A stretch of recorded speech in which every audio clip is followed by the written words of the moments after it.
Je sais pas si je vais y arriver. Salut tout le monde, j'espère que vous allez bien. On se retrouve tout de suite dans une nouvelle vidéo.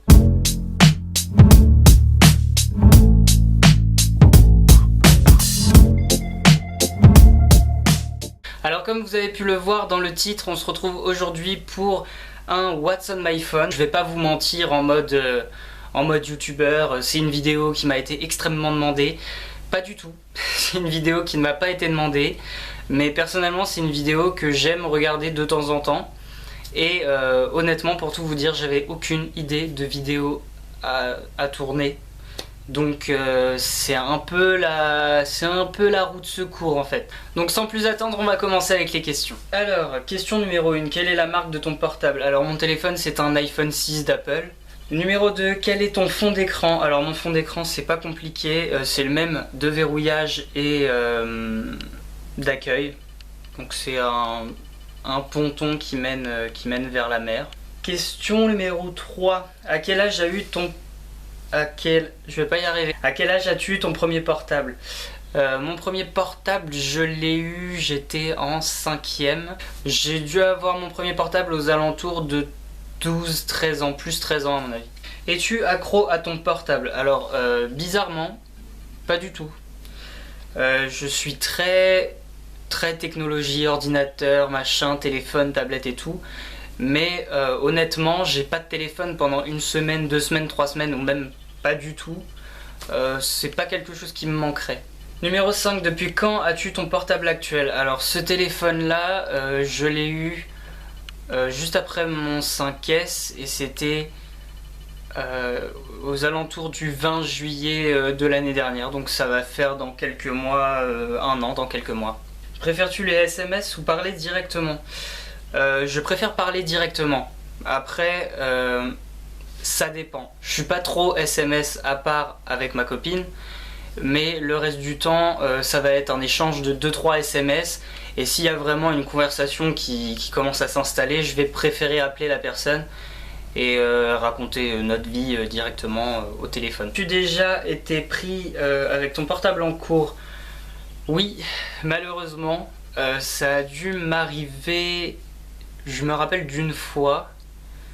Après ça a dû m'arriver qu'il sonne ou qu'il vibre et que ça s'entende, mais le prof a rien dit. C'était en techno au collège, en 4ème. La dernière heure du vendredi, juste avant le week-end. J'étais vite fait en train d'envoyer un message avec mon téléphone et j'ai pas vu le prof qui passait derrière moi. Et donc il m'a pris mon téléphone, sauf que c'était la fin des cours. Donc j'ai pas eu de téléphone du week-end, je ne l'ai récupéré que le lundi matin. Numéro 8, as-tu déjà rompu par SMS? Non, j'ai jamais rompu par SMS. Numéro 9, quel est le portable de tes rêves?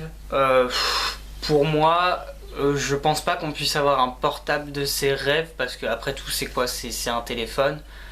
Ça vous sert à téléphoner, à envoyer des SMS, à jouer à des jeux, des applications, des trucs, des machins.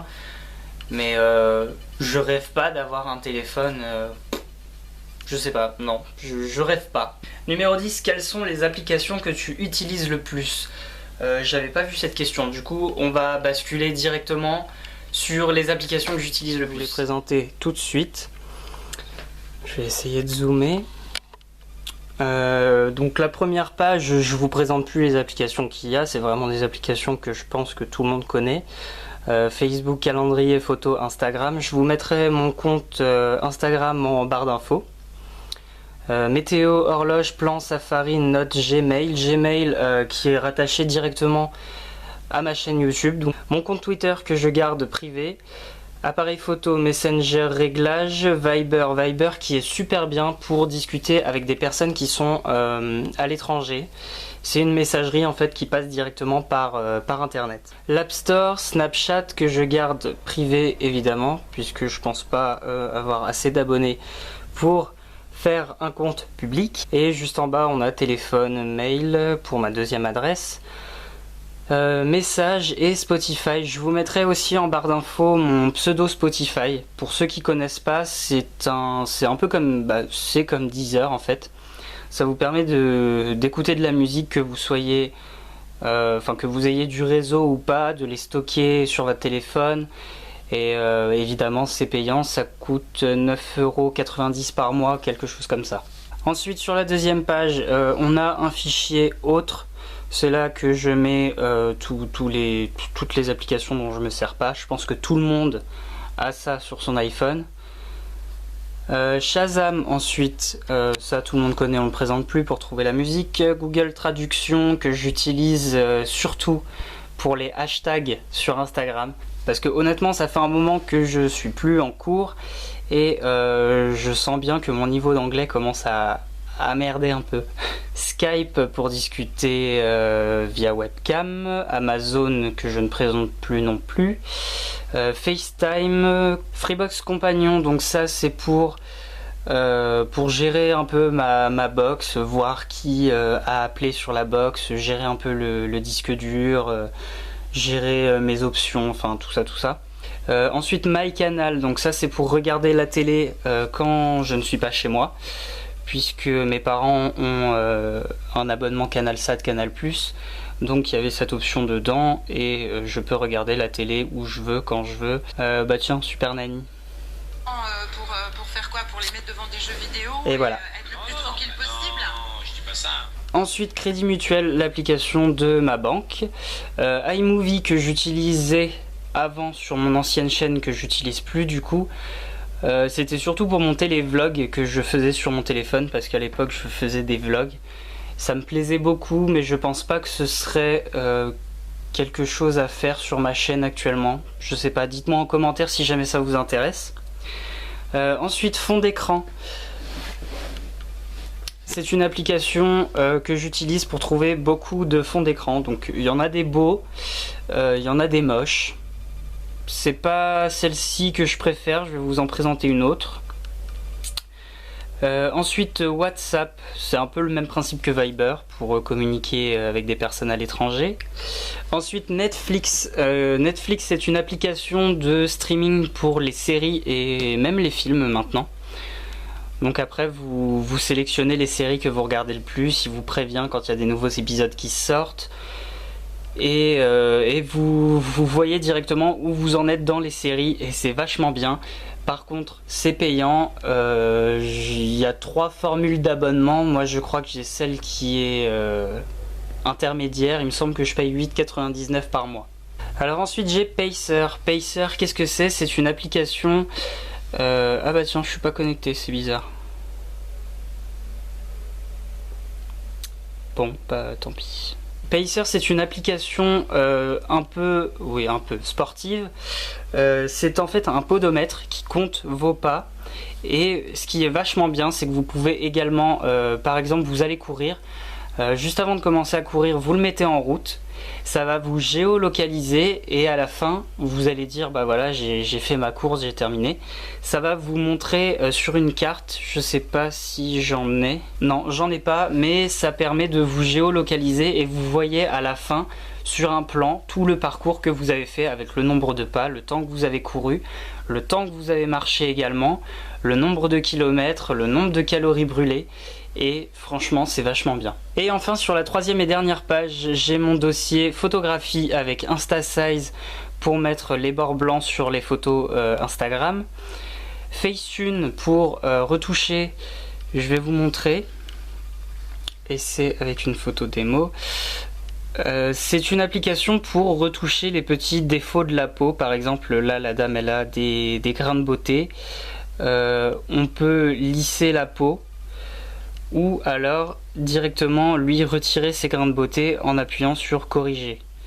Et donc en fait là voilà, vous appuyez là et vous corrigez les défauts de sa peau. Vous pouvez également blanchir les dents de la demoiselle et lui faire un sourire Colgate. Donc voilà, c'est une application sympa pour retoucher un ou deux petits trucs. Moi généralement ce que je retouche c'est un petit bouton de temps en temps quand j'en ai un qui est vraiment disgracieux sur la photo. Mais c'est vraiment pas une application que j'utilise beaucoup et pourtant je le regrette parce que c'est une application payante qui coûte quand même 3,99 €. Alors ensuite on a Télé Loisirs pour le programme télé. Le Bon Coin que tout le monde connaît, l'application Sephora qui est vachement bien. Bon, pour les mecs elle est quand même vachement moins utile que pour les filles, mais des fois quand on a envie de connaître un prix chez Sephora, les nouveautés, regarder un peu ce qui se fait, ou même pour faire un cadeau, Honnêtement, c'est une application vachement bien. Alors ensuite, on a Minute Buzz. Minute Buzz, je pense que vous connaissez ça grâce à Facebook. C'est une application qui regroupe qui regroupe tout simplement plein d'articles sur des choses, comme dit dans le nom de l'application, qui font le buzz.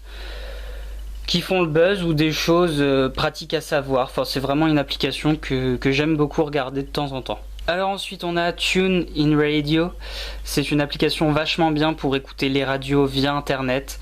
Ensuite l'application McDo, ça tout le monde connaît, VDM tout le monde connaît, Page Jaune qui est hyper pratique pour trouver les numéros, RATP, ça c'est surtout quand je vais sur Paris, que j'ai des métros à prendre, ou le RER, ou des trains tout simplement.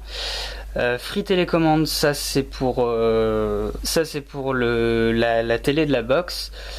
Atlantide, ça c'est l'application de la boîte près de chez moi, donc à Chartres.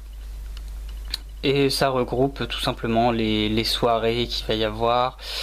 Parfois même il y a des passes, les photos, l'agenda des soirées. Ensuite on a le dossier achat avec vente privée, Cdiscount, showroom privé, rue du commerce, Ikea, Darty, H&M et Zara, ça tout le monde connaît. Ensuite j'ai l'application Marmiton. Et enfin la dernière application de fond d'écran. Donc voilà, c'est sur cette application là que je trouve le plus de fond d'écran sympa. Ça par exemple, vous voyez, c'est le genre de fond d'écran que je pourrais mettre. Il y en a vraiment des sympas et ça change en fonction de la période de l'année, des saisons, et c'est vraiment sympa. Donc voilà tout le monde, cette vidéo est terminée, j'espère qu'elle vous a plu. J'ai vraiment mis tout mon cœur à filmer les différents plans, les différentes scènes. J'ai vraiment galéré pour cette vidéo. Donc s'il vous plaît, laissez un pouce bleu. Je vous fais de gros bisous et je vous retrouve dans une prochaine vidéo. Bye. Wish we could turn back time to the good old days.